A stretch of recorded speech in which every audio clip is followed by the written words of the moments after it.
Namaskar, Dada. Glad to meet you. It's a beautiful day, and we are after a few hours of kirtan and meditation.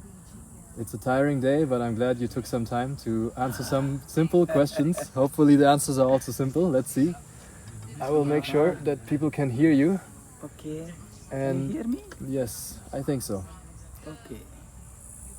Maybe we'll start with a short introduction from your side. Who are you, Dada? Oh, namaskar.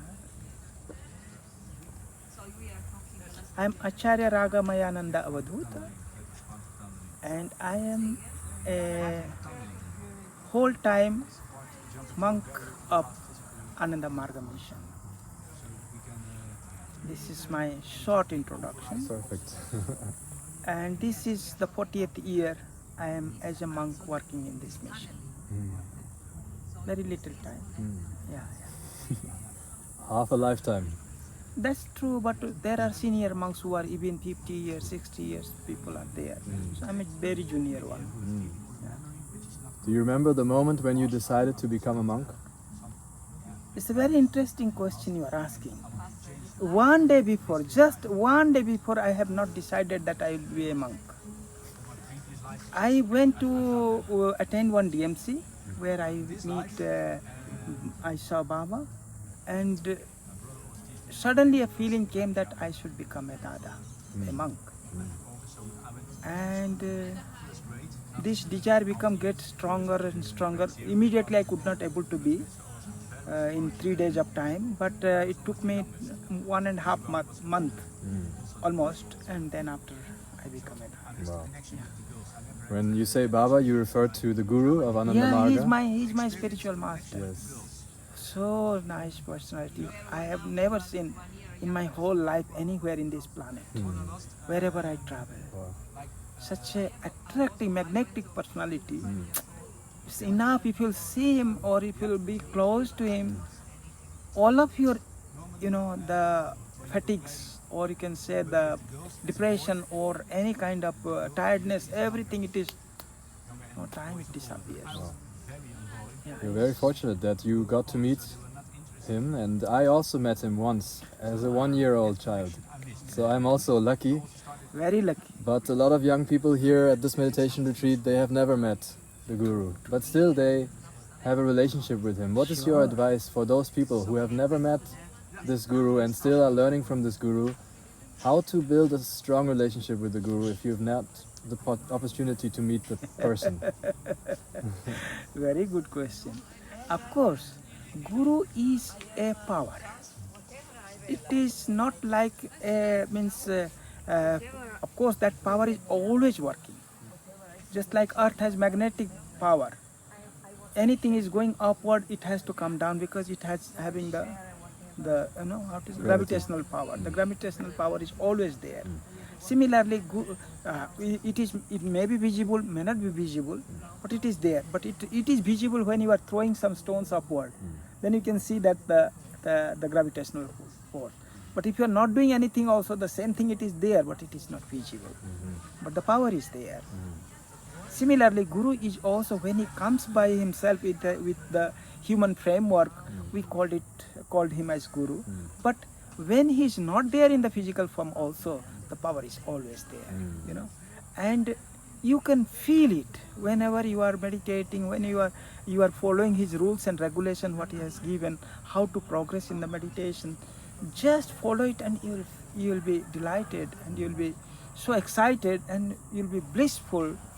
That it is very difficult that words will be failed to express what are the realizations are.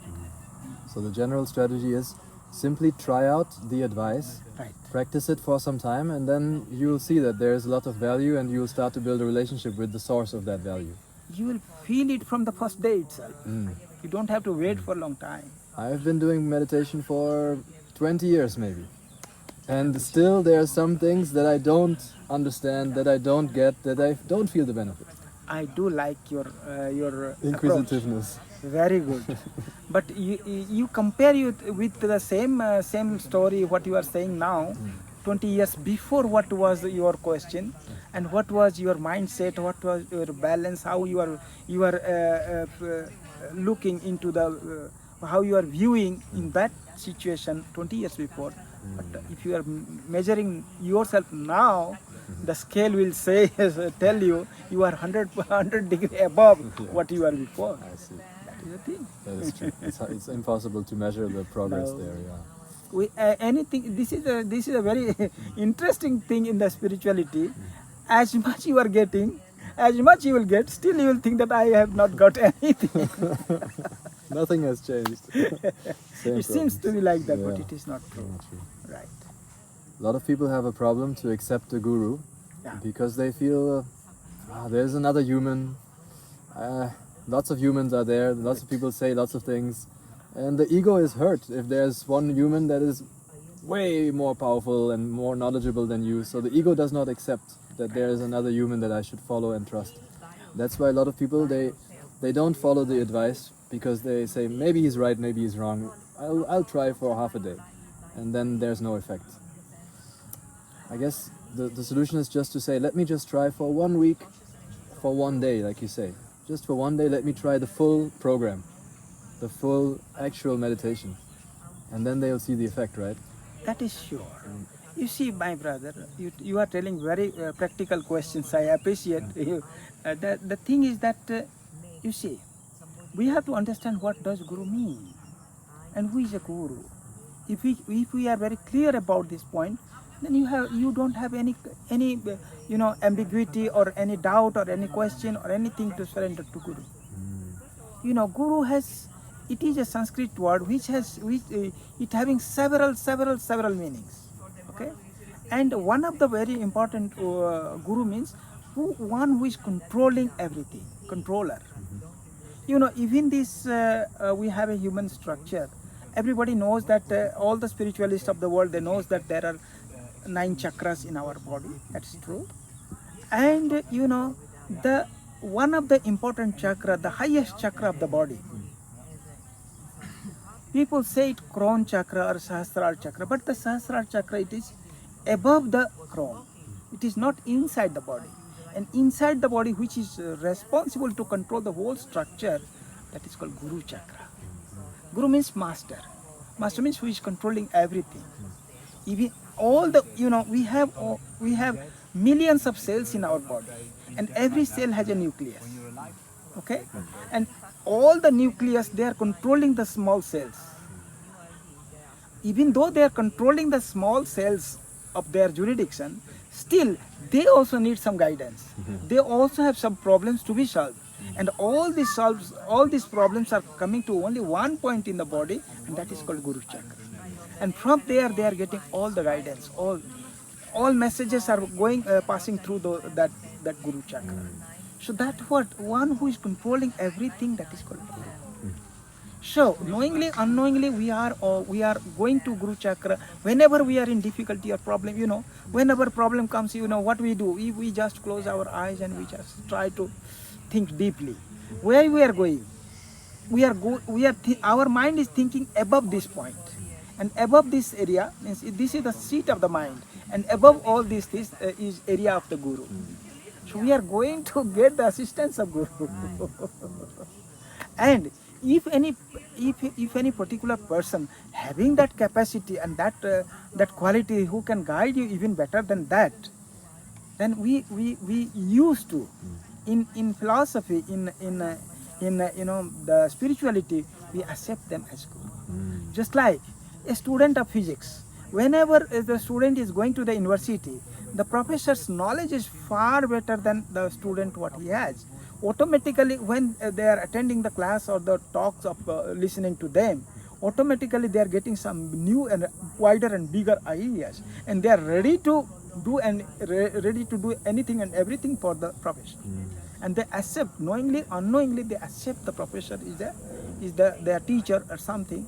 But in philosophical term, we call them as Guru. Okay, means from whom we are learning something. Similarly, the spiritual master who gives that spiritual knowledge, which help us to concentrate on some chakras, to to get the mind concentrated deep into, and to not only to solve all our problems, but to solve the problems of the universe. And it brings so much of joy in the life, you know. Automatically a person becomes surrendered to them, and they say that this is my guru, real guru. And you know, in spirituality, the words will not come never comes from here. The words come from here.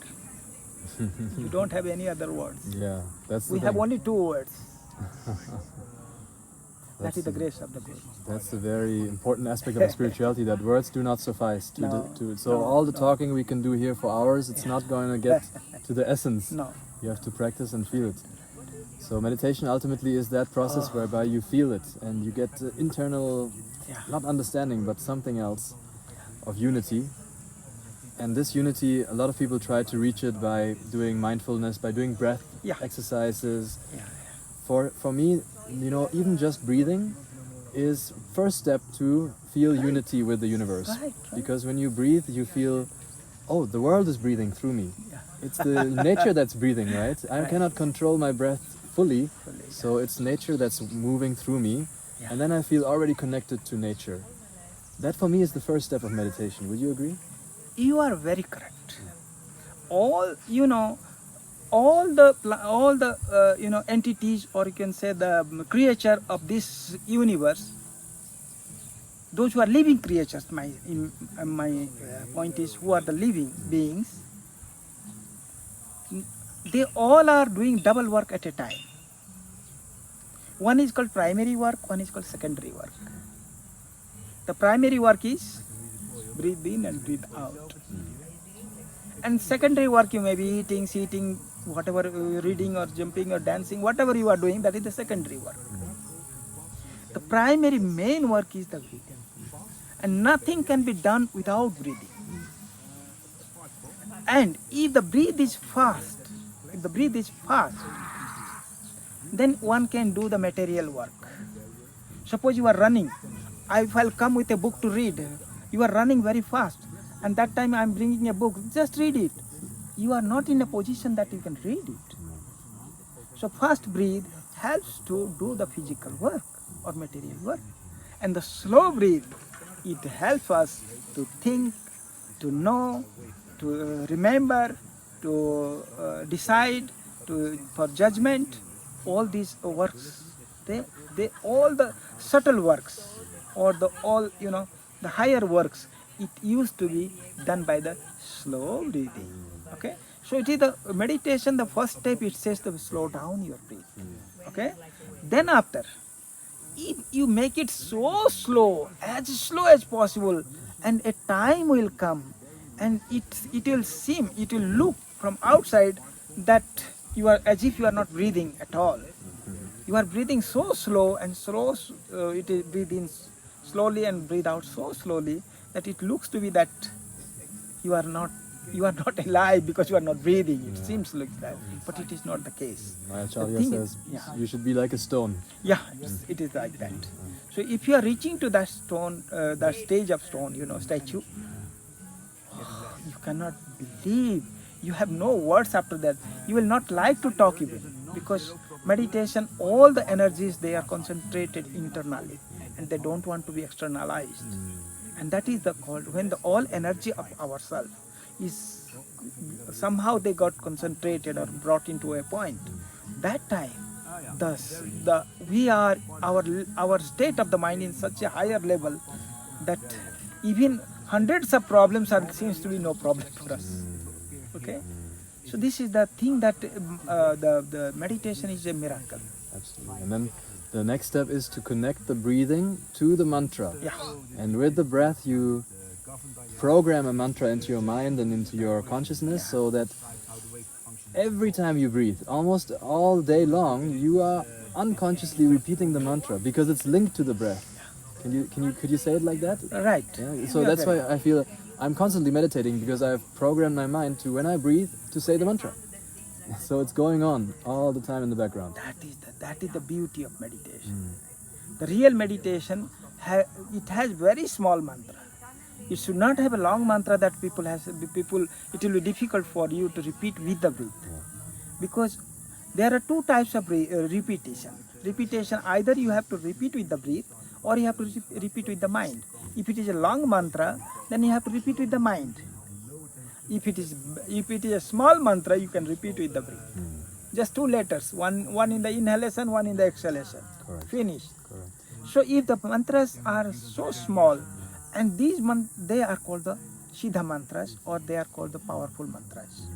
So that mantras used to be personally one has to learn because of our lot of our samskaras and to our lot of our the physical needs, desires. At the same time, our color and our name, everything it has a significant role to decide the mantra. So the mantra may be good for me, may not work with you. So we have to learn the real mantra, or the mantra helpful for us. We call it personal mantra from the qualified teachers. Yeah. If someone out there is watching and wants to get the mantra, how should they go about it? Yeah, that is very simple. They can come to. We have the qualified teachers. We call them acharyas, and these acharyas are well trained for 4 years. 3 years means hard training. Then after 1 year for higher training. So when all these 4 years course they passed, then they are learning the system which Guru has given. Okay, the master has given us a special technique to decide the mantra, how to decide for whom and how it will work. Everything they will learn the details and science of the mantra. Then we are giving a certificate of Acharya to them, and they are working throughout the world. So you can find them anywhere, any country. I thought, except for North Korea, I heard. That's the only country maybe. It's gonna be hard. And here we are sitting in Poland. But Dadaji, you're traveling all around the world, constantly traveling. So you can meet Dada if you want to at some point. Simply reach out through the channel that we'll be posting this video on, and then you can find the contact person. Yeah, contact persons. We are all interlinked all over the world. We are inviting the people, those who are interested, to our programs, to our centers where we have, and there we are giving them chance to learn the technique. Otherwise, we are sending our acharyas to their place, so they are not able to, due to some reason they cannot travel, or they are not in a position to travel in the time. So we are sending our people to them also. So it is a bilateral. Yeah. So if you want to learn, you can definitely learn. Sure. Thanks so much, Dada, for everything. All the best. Namaskar.